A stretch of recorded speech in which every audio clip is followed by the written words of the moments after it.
Hey guys, we've got some new app additions, so that means music that we've already had in the library, but we've kind of gotten it into the web app now finally, which is great. And I want to show you something with two of them, which is something I don't think we've really talked about before, but it's just a feature around how you can reuse custom templates that you create on different tracks, which is something that kind of was possible in the previous app, essentially, because you could do the hard work, create all the kind of shapes you wanted with momentum, depth and power, and then very easily swap out a piece of music and just go, what does this sound like, now that I've done the work to kind of sympathetically get close to my edit. So yeah, let's take a look.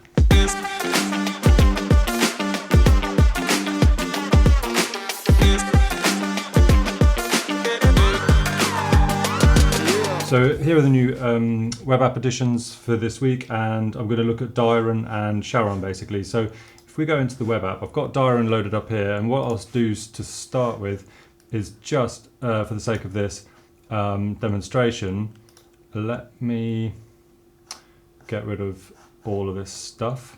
So as usual, I'm just hitting this kind of eraser thing, tabbing through with my number keys 1, 2 and 3 to get rid of momentum, depth and power. And then I'm going to go snap and latch, because that way when I start recording, yeah, it's going to be really clean, and I'll create some nice stuff. So here we go. I'm just going to go from the start.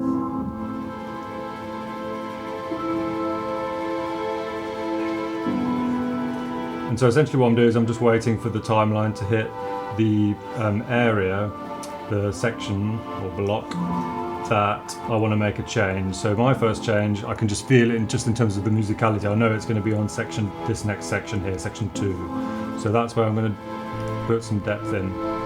So obviously you heard that came in suddenly, but I can refine that in a minute, with the transitions, so that's no problem. And then the next one, again, fairly predictable. Music is predictable. That's why, anybody understands music. As Nietzsche once very famously said, we listen to music with our muscles, which I think is absolutely spot on. So there we go, I'll put that in there. And let's just do maybe one more on the 4 here. I'll just bring in some power. Here it comes, 4, 3, 2, 1. There we go.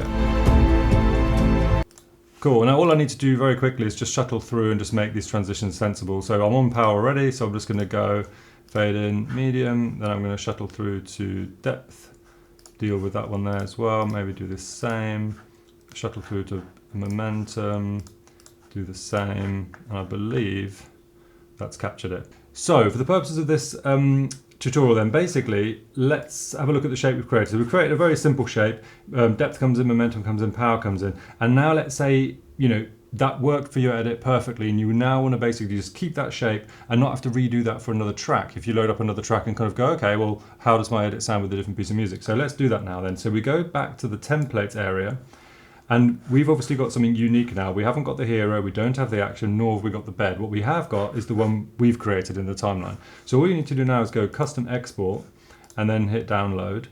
And then you can name this whatever you want to name it.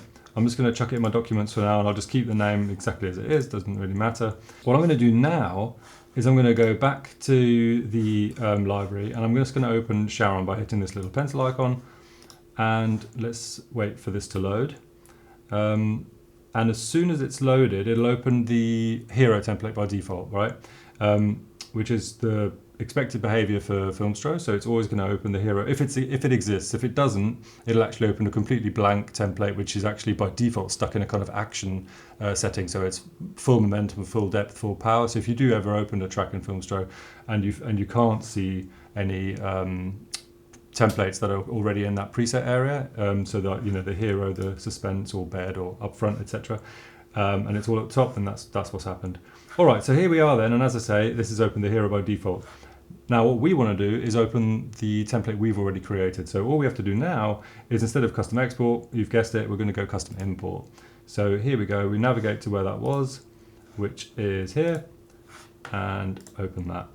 So yeah, so it's basically, you can see it's translated it really well, and all those changes are going to be in here, and you can then just listen to this track, and you've kept all of that hard work you've already done in terms of matching the momentum, depth and power to your edit. The only other thing I would just say is, if you've used a full track where basically we've got distinct settings in the middle, and you then apply that to a light track where basically there isn't often that much in the middle. You've got to go the kind of either end.